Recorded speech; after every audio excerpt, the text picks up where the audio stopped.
Yes, uh-oh indeed, but the uh-oh isn't because of this device here. I actually like the OnePlus Open quite a bit. The uh-oh's in reference to the Fold 5, because this is what we talked about. You could be the incumbent, you could be the leader, and kind of sit on your lead a little bit, and take it easy, because you have an installed user base of people who are used to your product at this point, with it being the 5th generation of Fold. So you can take it easy. You could kind of not make huge changes to try not to alienate the people who already like your product. However, don't complain when someone comes along and tries to eat your lunch for it, which is what I think OnePlus is doing with the Open. Did they succeed? That's more of a complicated conversation, because there's a lot of things to like about this device. There's a lot of things I do like about this device. We're going to talk about the hardware. We're going to talk about a lot of the things design-wise that I think OnePlus did right. But there was one big hiccup that's still a problem. So let's talk about what they did right. Hardware. Hardware's really nice. I give it a 9 out of 10. Nice, thin device. I love the proportions. And this is where we're going to have to separate design from construction. Because design-wise, I prefer the OnePlus Open over the Fold 5. But construction-wise, meaning the hinge and the capabilities, I still probably give the overall nod to the Samsung Fold 5, Galaxy Fold 5. However, that doesn't mean that this isn't going to be the device that I probably like better because of the proportions. 6.3 and change inch display on the front, and that makes a significant difference. It's like a tenth of an inch bigger than or wider than the Fold 5, but the key word is there is wider. It does give you the extra space on the front screen. Very comfortable to type. Overall, just a great experience on the front display here. No issues whatsoever with that. And then because they made the outer screen wider, then you're getting the wider inner display here. And you can see it's a 7.8 and change inch display versus the 7.6 inch display on the Fold 5. Nice. I like the fact that it's wider. I like the fact that it's still tall enough. So the Pixel Fold went completely the other way. They went kind of a squatter device. It was a smaller device, a shorter device, and still wider. I like the fact that I get a wider aspect ratio on the OnePlus Open, but it's still relatively tall, so you get a lot of information on the display at once. Let's talk about the displays. Weird stuff quirk-wise to begin with. When you first get it, the default settings are pretty drab on the outer display. It was actually, I was looking at it, I was like, what happened here? It just looked a little washed out. So let me go into settings here and show you what I did. So I went into settings, display and brightness. Then I went into color screen mode. The default's going to be natural recommended, and then the color temperature is going to be right in the middle. I recommend, if your screen's looking a little bit drab, to go to vivid. Then it really pops it alive, but it's still a bit cold. So just come off the default a little bit to the warm side, and then you're going to get relatively nice and poppy colors, because the display itself is quite nice, and I do like the OLED. Nice and smooth. Performance, of course, is great. Price-wise, you really can't beat it. 16 gigs of RAM, 512 gigabytes of storage. Right out of the box, that's the default. You're looking at $16.99 is going to be the base price, but if you're paying that right now, you're doing it wrong. Link will be in the description. Best Buy's got it with activation for $13.99. Plus, you could get up to $800 in trade-ins if you do that. OnePlus's site also has a good deal as well. You get the OnePlus Buds Pro 2, whatever they're calling them. These are quite nice. You get those thrown in. $14.99 is going to be the base price over there with additional trade-in stuff as well. But the price is right on this device.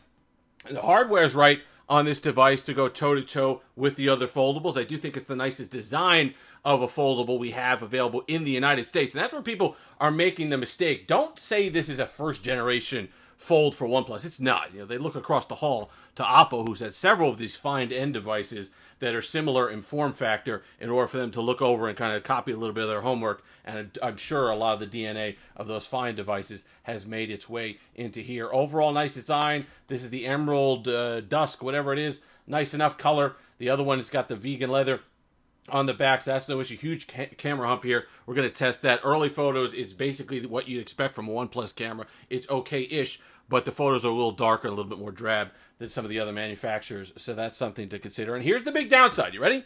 Software. You know, Oxygen OS, people could like it. That's fine. I personally still have a lot of issues with it. A lot of glitches. A lot of things are weird. A lot of stuff's not intuitive on it if you want to change it. A lot of the default settings are very bizarre. I don't like the way it handles a couple different things. It glitches all over the place. You notice a lot of times on the front display, you can see it kind of phase in and out and do kind of odd things. Then you're going in here and you look at just the ridiculous amount of settings that you have here. It just feels overbaked in a lot of ways and not quite what it should be, especially since you're talking about a company that used to put out what I thought was the top of the top, the top dog in terms of Android software in OnePlus, and now I don't even think I'd rank them top 3. And I was talking with somebody about this today, about how it's bizarre that they have such problems with the software and how it's not as smooth as it should be, given that ColorOS on Oppo devices actually don't have any of these issues. It's quite nice. So it's just the integration with Oxygen OS that seems to have caused issues with it, and it's just a little annoying because there's a lot to like with the OnePlus device, but the software the past few years with OnePlus in general has just been a giant question mark. But here's the frustrating bit. Even though the software, I get angered by it, it annoys me, I don't know why they do things a certain way in the software, and the glitches can be just little hiccups here and there, the multitasking, which is arguably the most important thing that you're looking at when you're talking about a foldable of this size, is absolutely nailed. App pairs? How about app trios out of the box? Google. They seem to get it right. No problem. Don't need a beta, don't need a QPR, don't need all this other stuff. It's there, and you can see what I did down here at the bottom. The taskbar is phenomenal. You go over here, you can pull it up here. It's great for multitasking. You can have floating windows. You can have multiple panels going at once. You can have 3 panels lined up, switch between them. You can have one big app down at the bottom, 2 at the top, and you kind of swap between them smoothly. And that's the other frustrating part about it. It's not performance-wise, just the hardware performance that holds back the software, because the Snapdragon stuff, all the stuff in there, it's all the power of the flagship that you want. You got that 16 gigs of RAM, plenty for multitasking and all the rest of it. So those things run smoothly. It's just weird software quirks later on. But let's talk about the multitasking. You got the app trio down here. I don't have it saved, but I'll pull it up regardless. So we got the 2 panels here. Okay, that's good for Twitter and Instagram. You got the panels, but let's say I want to do Discord. Then I'm over to Discord. I want to go back to Instagram, back and forth. I could swap these. I could swap sides. I could go down here. I could save it as a group. Save all 3 as a group. It's just really, really well done and smooth and fantastic. Switching and swapping and all the rest of it. And then if I want to pull up something else, if I have 2 apps pulled up, I could pull up another one because of the nice little taskbar here that gives me all the apps. I can have it as a floating window, which is another possibility. Or put in that 3rd panel and just have them going all the way across. Really, really, really well done. So if you're talking about the multitasking experience, which you should be on a device like this, OnePlus does it the best. And hardware design-wise, proportion-wise, to me, it's the best of both worlds between the Fold 5 and the Pixel Fold. So they nailed a lot of things. And, the encouraging bit is, you could talk about it. Software can be fixed. But it's been a while now. I would have hoped when they had all the issues with Oxygen OS 12, they literally stopped releasing it. They literally pulled it back. And instead of using that opportunity to say, whoa, hold on, what are we doing here? Maybe this isn't the best idea. Maybe we should be thinking about this and figure out another way to do this integration. They doubled down, and they keep doing it. And they got a winner here. This is nice. I just hope it's not relegated to kind of the rest of the OnePlus devices where it's kind of an outlier. You don't really know what you're getting software-wise. And it's supported, but it's not supported in a way that you like. Because otherwise, this really has the potential, because of how light it is, because of how thin it is. You want to talk about the hinge. It's not one of those hinges like these other phones from overseas. The hinge isn't going to be like a multi-position. You can kind of hold like this, but it wants to snap open. It feels almost like it's spring-loaded. And you could talk about the crease, minimal crease, really good.